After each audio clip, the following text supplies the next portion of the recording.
ایک آنکھ ضائع ہو گئی تھی جنگ میں. ایک وزیر مسلمان تھا, اسے کہنے لگا تم لوگ کہتے ہو تمہارے قرآن میں ہر چیز کا ذکر ہے, انہ لذکر لک ولقومک, اور ایک اور آیت اس کے فیہ تبیان لکل شیء, آیت نہیں ہے مضمون ہے, علماء کی بات. ان کا جی, وہ کہنے لگا میرا نام کہاں ہے, میرا نام قرآن میں کہاں ہے؟ وہ کہنے لگا تھوڑا نام کیوں نہیں ہو سکتا قرآن ہے؟ اسے کہ پھر تھوڑے علماء کیوں آندن قرآن ہر شے. وہ چپ ہو گیا. شام کو اپنی محفل میں اس نے بات کی تو وزیر کا مراسی بیٹھا تھا. انہوں نے کہا حضور تسی مینو لے جاؤ میں جواب دے سکتا. اس جگہ اتنے علماء بول نہیں سکے, تو کتوں جواب دیا, تو میں لے تو جا, تو دیکھی میں کیویں جواب دینا. اگلے دن وہ آ گیا, کہنے کا حضور وہ کل بات بیچ میں رہ گئی تھی, یہ بات تو سادہ مراسی تو جواب دے گا, عالم دی لوڑ ہی کوئی نہیں. اچھا اوے میرا نام ہے قرآن, کہ جی ایک باری دساں 10 باری دساں. وہ ایک باری دس دے مینوں سے. اچھا وہ ایک آنکھ نہیں تھی, کانا تھا کانا. تو اس نے کہا ساڈا قرآن 100 باریاں دا کان من الکافرین, کان من الکافرین. ایک کافر ہونا ہے تو کانا ہونا ہے, تو ہی ہوتے ہیں اور کیڑا ہے. کراچی سے ایک بھائی کا سوال یہ ہے کہ ایک شخص اپنے بیوی بچوں کے ساتھ بیٹھ کر مذاق کر رہا تھا, تو اس مذاق کے دوران بچے اپنی والدہ کا ساتھ دے رہے تھے, جس پر اس شخص نے یہ کہا کہ اللہ تعالیٰ نے جو ارشاد فرمایا نا تبت یدا ابی لہب وتب ما غنی عنہ مالہ وما کسب, تو یہ بالکل صحیح فرمایا کہ ماں کسب, باپ کا کچھ بھی نہیں. تو اس پر سارے گھر والے ہنسنا شروع ہو گئے. تو اب اس طرح کا مذاق کرنے والے اور اس مذاق پر ہنسنے والے کے بارے میں شریعت مطہرہ کیا کہتی ہے؟ تو یہ مذاق جو ہے انتہائی جہالت پر مبنی ہے, جہالت عظیمہ ہے.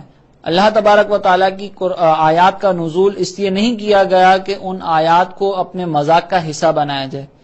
یہ ایسا مذاق انسان کو دائرہ اسلام سے خارج کر دیتا ہے.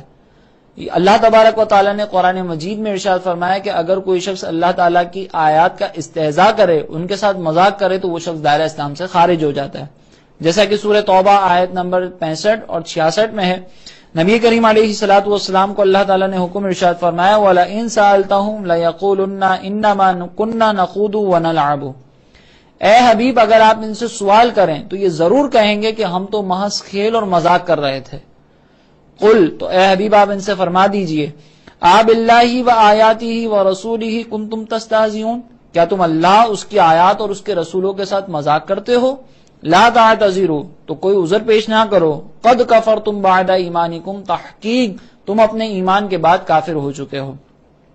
اسی طرح کی آیت مبارکہ کی روشنی میں فقہاء ارشاد فرماتے ہیں کہ اگر کوئی بھی شخص کسی بھی قرآنی آیت کو اپنے مذاق کا حصہ بنائے تو وہ کافر ہو جائے گا. جیسا کہ فتاوی عالمگیری جلد نمبر 2 صفحہ نمبر 266 پر ہے, فرماتے ہیں کہ اذا انکر الرجل آیتا من القرآن او تسخر بآیت من القرآن کفر, یعنی اگر کوئی شخص قرآن مجید کی کسی بھی آیت کا انکار کرتا ہے یا اس کو بطور تمسخر پڑھتا ہے, اپنے مذاق کا حصہ بناتا ہے, تو وہ شخص دائرہ اسلام سے خارج ہو جائے گا, کافر ہو جائے گا. اور اس کی مثال دیتے ہوئے فرماتے ہیں کہ دعا الی الصلاۃ بالجماعہ, کہ ایک شخص کو جماعت کے ساتھ نماز کے لیے بلایا گیا, فقال, تو اس نے سامنے سے یہ کہا انا اصلی وحدی, میں تو تنہا نماز پڑھوں گا. کیوں تنہا نماز پڑھوں گا؟ ان اللہ تعالی قال, کیونکہ اللہ تعالیٰ نے ارشاد فرمایا ان الصلاۃ تنہا, کہ نماز تو تنہا پڑھی جائے. تو علماء نے فرمایا کہ یہ جو اس کا جواب تھا یہ مذاق پر مشتمل تھا, اور اس نے قرآنی آیت کو اپنے مذاق کا حصہ بنایا, لہٰذا اس تمسخر کی وجہ سے وہ شخص دائرہ اسلام سے خارج ہو جائے گا. اور اس میں ایک اور وجہ یہ ہے اس کے دائرہ اسلام سے خارج ہونے کی کہ اس نے اللہ تبارک و تعالیٰ کے کلام کو اپنے مذاق کا حصہ بھی بنایا, اور جو مقصود الہی تھا اس کو تبدیل کر دیا. یعنی اب یہاں پہ مراد ایک اردو کا لفظ نہیں تھا, ان الصلاۃ تنہا سے مراد یہ نہیں تھا کہ تنہا نماز پڑھی جائے, بلکہ اس سے مراد عربی کا لفظ تھا جس کا مطلب یہ ہے کہ برائی سے روکنا. ان الصلاۃ تنہا عن الفحشاء, کہ نماز تو برائی سے روکتی ہے, اور اس نے اس سے اردو والے معنی مراد لے لیا. تو قرآن کے مفہوم کو بدل دیا, اور قرآن کے حکم کو, مفہوم کو بدلنا, اللہ تبارک و تعالیٰ کے دیے گئے الفاظ میں تبدیلی کرنا, اسے بھی اللہ تعالیٰ نے کفر قرار دیا. جیسے کہ سورہ بقرہ آیت نمبر 58 اور 59 میں بنی اسرائیلیوں کا یہ واقعہ درج ہے کہ جب انہوں نے اپنی جانوں پر ظلم کیا تو اللہ تبارک و تعالیٰ نے ان سے ایک شہر میں داخل ہونے کا حکم دیا کہ تم ایک شہر میں داخل ہو، اور جب اس کے دروازے سے گزرو تو سجدہ کرتے ہوئے حتتن کا لفظ استعمال کرنا، اور اس لفظ حتتن کا مطلب یہ ہے اللہ ہماری مغفرت فرما۔ تو اللہ تعالیٰ نے فرمایا اگر تم اس طریقے سے داخل ہو جاؤ گے تمہاری مغفرت کر دی جائے گی۔ تو انہوں نے اس حتتن لفظ کو تبدیل کر کے حنتتن کہنا شروع کر دیا، یعنی گندم گندم گندم۔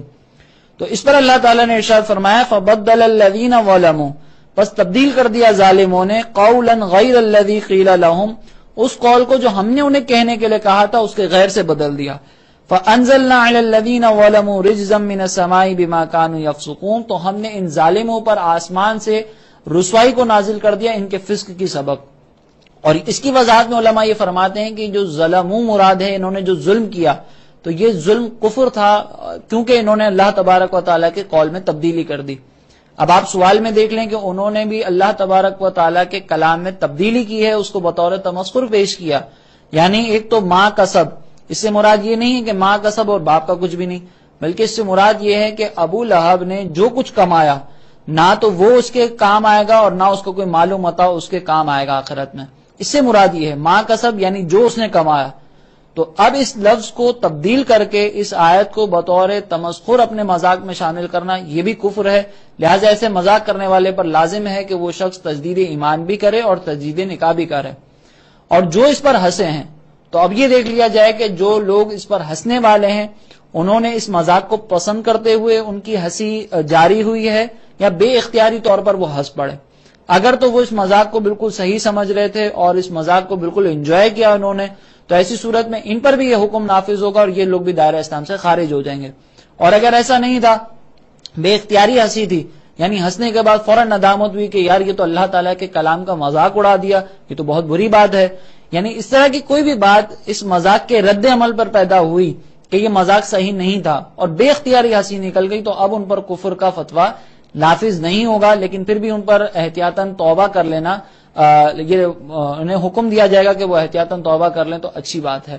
اللہ تبارک و تعالیٰ سے دعا ہے کہ اللہ تعالیٰ ہم تمام کو اس طرح کے امور سے اجتناب کرنے اور اللہ تبارک و تعالیٰ کی آیات، اللہ تبارک و تعالیٰ کی ذات مقدسہ، انبیاء، فرشتوں، ان تمام چیزوں کو اپنے مذاق کا حصہ بنانے سے محفوظ فرمائے اور ہمیں ان تمام چیزوں کا ادب کرتے ہوئے ایمان پر ثابت قدمی عطا فرمائے۔ آمین۔ وما علینا الا البلاغ المبین۔